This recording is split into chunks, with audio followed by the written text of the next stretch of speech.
नमस्ते एवरीवन। मेरा जो पहला क्वेश्चन है आपसे वो ये है कि इनिशियल सेटिंग टाइम और फाइनल सेटिंग टाइम को निकालने की हमें क्यों जरूरत पड़ती है।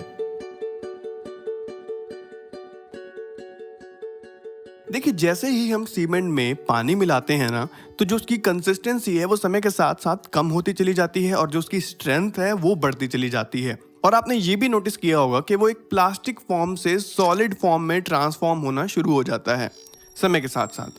उसी सॉलिड ट्रांसफॉर्मेशन को हम कहते हैं सेटिंग ऑफ सीमेंट। और इसी सॉलिडिफिकेशन के बेसिस पे हम ये कह सकते हैं कि सीमेंट की ना दो स्टेट्स होती हैं, एक होती है इनिशियल सेटिंग टाइम और एक होती है फाइनल सेटिंग टाइम। और उन्हीं के बारे में हम जानते हैं कि क्यों इनिशियल सेटिंग टाइम और फाइनल सेटिंग टाइम हमारे लिए जरूरी होता है। तो सबसे पहले बात करते हैं इनिशियल सेटिंग टाइम की। तो सिंपल वर्ड्स में ये कह सकते हैं कि इनिशियल सेटिंग टाइम वो टाइम होता है जब हमारा सीमेंट जस्ट सॉलिड में कन्वर्ट होना शुरू ही हुआ होता है। इसका मतलब उसने अपनी जो प्लास्टिसिटी है उसको लूज करना अभी बस शुरू ही किया होता है। It starts losing its plasticity. और इससे हमें क्या बेनिफिट मिलता है, अगर आपको ये पता है कि आपका जो इनिशियल सेटिंग टाइम है वो इतना है, जैसे 30 मिनट्स, 40 मिनट्स, 50 मिनट्स, 1 घंटा, 3 घंटे, तो आपको ये पता है कि आपके पास 1 घंटा या 30 मिनट्स का टाइम है अभी उसके साथ काम करने के लिए, उसको ट्रांसपोर्ट करने के लिए, अभी उसको मिक्स करने के लिए अच्छे से। तो आपके पास 30 मिनट्स है। और ये टाइम होता काउंट कहाँ से है, जैसे ही आपने उसमें पानी ऐड किया ना, और जब तक वो सॉलिडिफिकेशन उसकी स्टार्ट नहीं होती, उसको कहते हैं हम इनिशियल सेटिंग टाइम। मतलब जैसे ही आपने पानी मिलाया तो आपको पानी मिलाने के बाद इतना पता है कि आपके पास 30 मिनट्स हैं उसको अच्छे से ट्रांसपोर्ट करने के लिए, चाहे आपको 4th फ्लोर 5th फ्लोर तक लेके जाना है, उसको बीम में डालना है, कॉलम में डालना है, तो आपके पास टाइम है। That is why initial setting time बहुत ही इंपॉर्टेंट होता है जानने के लिए।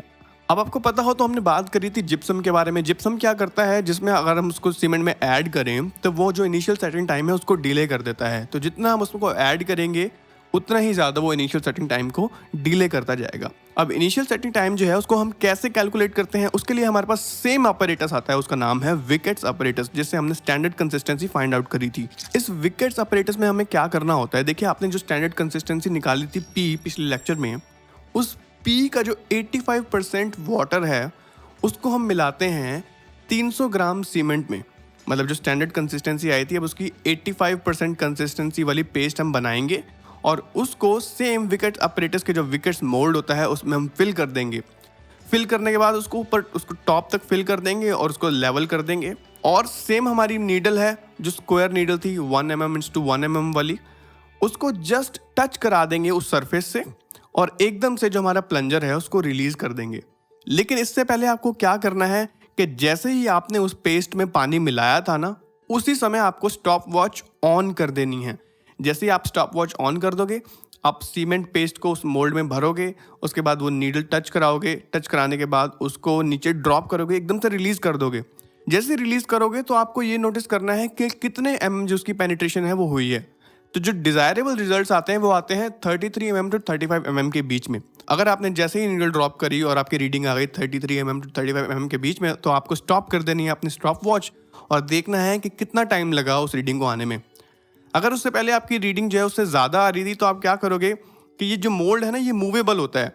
तो जैसे एक पॉइंट पे आपने पेनिट्रेशन करी तो वहाँ पे मतलब एक छेद सा हो गया होगा, तो आप अपनी नीडल है उसको बाहर निकालिए, प्लंजर को ऊपर खींचिए और थोड़ा सा मोल्ड जो है इधर उधर साइड कर दीजिए ताकि वो छेद की जगह आप जो है एक नॉर्मल लेवल आ जाए। और वहाँ पे आप फिर पेनिट्रेशन करके देखिए डिज़ायरेबल तो यही होता है कि कोई नया एक सीमेंट पेस्ट बनाई जाए और उस पर काम किया जाए, लेकिन हम इस तरीके से भी इससे काम ले सकते हैं।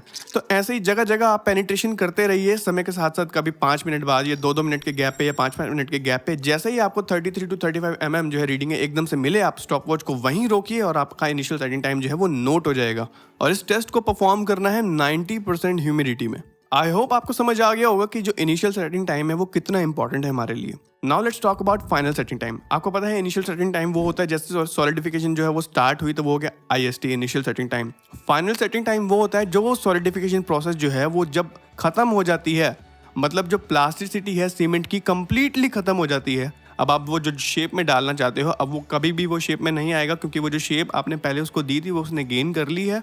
अब आप उसके साथ छेड़छाड़ करने की कोशिश करोगे तो या तो वो टूट जाएगा, क्रम्बल कर जाएगा और वो शेप नहीं गेन कर पाएगा जो अब आप उससे चाहते हो।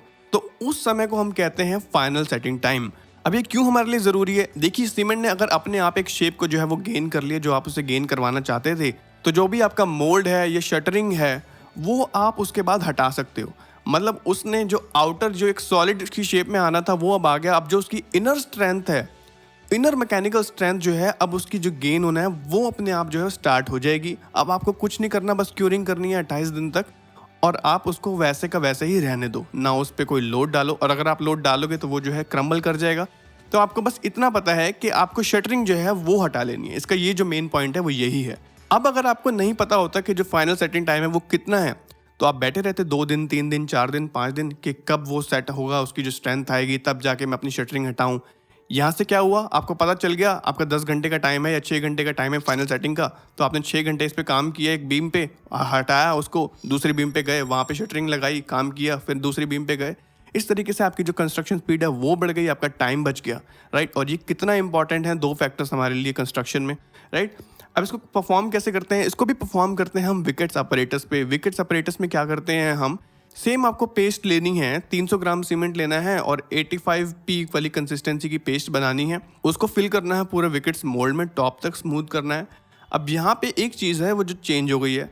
पिछले टेस्ट में हमने नीडल यूज़ करी थी, वो थी स्क्वायर नीडल। इसमें हम यूज़ करेंगे एक एनुलर कॉलर वाली नीडल। इसमें क्या होता है, ये जो 0.5 mm है ये नीचे से निकली हुई होती है और उसके जस्ट ऊपर एक एनुलर कॉलर होता है जिसका डायमीटर होता है 5 mm और हाइट होती है 6.4 mm, और इस नीडल का जो एरिया होता है वो होता है 1 mm to 1 mm।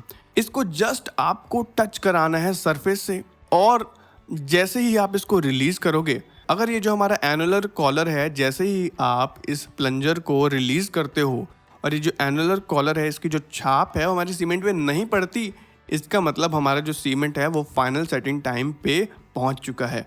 मतलब नीडल जो 0.5 mm की है वो अगर उसका प्रिंट आता है तो कोई बात नहीं, लेकिन जो एनुलर कॉलर लगा हुआ है वो प्रिंट नहीं आना चाहिए। अगर आता है तो आप उस टेस्ट को रिपीट कर सकते हैं दोबारा, वही मोल्ड को थोड़ा इधर उधर करिए और फिर से 10 मिनट बाद करिए, फिर 20 मिनट बाद करिए। इस तरीके से आप अपने लिए टाइम इंटरवल चूज कर सकते हैं डिपेंडिंग अपॉन कि कौन सा सीमेंट आप यूज़ कर रहे हैं। और टेस्ट करते करते जैसे ही आपको पता चला कि अब ये जो एनुलर कॉलर है इसने यहाँ पे जो अपना प्रिंट है वो नहीं छोड़ा, तो आप स्टॉप वॉच वहीं रोकिए और देखिए कि कितनी देर लगी उसको, और वही होगा आपका फाइनल सेटिंग टाइम। तो आपको पता चल गया कि फाइनल सेटिंग टाइम और इनिशियल सेटिंग टाइम कितने इंपॉर्टेंट है हमारे लिए। अब कुछ रेगुलर सीमेंट्स हैं, उनके इनिशियल सेटिंग टाइम और फाइनल सेटिंग टाइम जो है आ जाते हैं नॉर्मली, जैसे कि ऑर्डिनरी पोर्टलैंड सीमेंट है, उसका जो इनिशियल सेटिंग टाइम है वो 30 मिनट से कम तो बिल्कुल भी नहीं होना चाहिए। कम का मेरा मतलब है 30 मिनट से पहले तो वो सेट होना ही नहीं चाहिए। तो क्वेश्चन में आपको मिला जाएगा greater than 30 minutes, less than 30 minutes, equal to 30 minutes. हमेशा आपको टिक करना है greater than 30 minutes. Initial setting time हमेशा उसका आपके पास हमेशा 30 मिनट तो होने चाहिए एक ऑर्डिनरी पोर्टलैंड सीमेंट को हैंडल करने के लिए, राइट। और जो उसका फाइनल सेटिंग टाइम है वो 10 घंटे से ज़्यादा नहीं होना चाहिए, मतलब 10 घंटे में वो पूरा सेट हो जाना चाहिए अच्छे से, ऑलराइट। इस तरीके से हमारे पास है एक लो हीट सीमेंट, उसका जो इनिशियल सेटिंग टाइम होता है वो होता है 1 आवर या 60 मिनट्स, और जो उसका फाइनल सेटिंग टाइम होता है वो होता है 10 आवर्स। हाई एल्यूमिनियम सीमेंट का जो इनिशियल सेटिंग टाइम है वो है 3 से 3.5 घंटे के बीच में, और जो फाइनल सेटिंग टाइम है वो है 5.5 से 6 घंटे के बीच में। तो ये था इस लेक्चर के बारे में। नेक्स्ट लेक्चर में हम कुछ और टेस्ट के बारे में पढ़ेंगे। तब तक के लिए आप लोग पढ़ते रहिए, अपने गेट आइए, जे की तैयारी चालू रखिए। मिलते हैं नेक्स्ट लेक्चर में।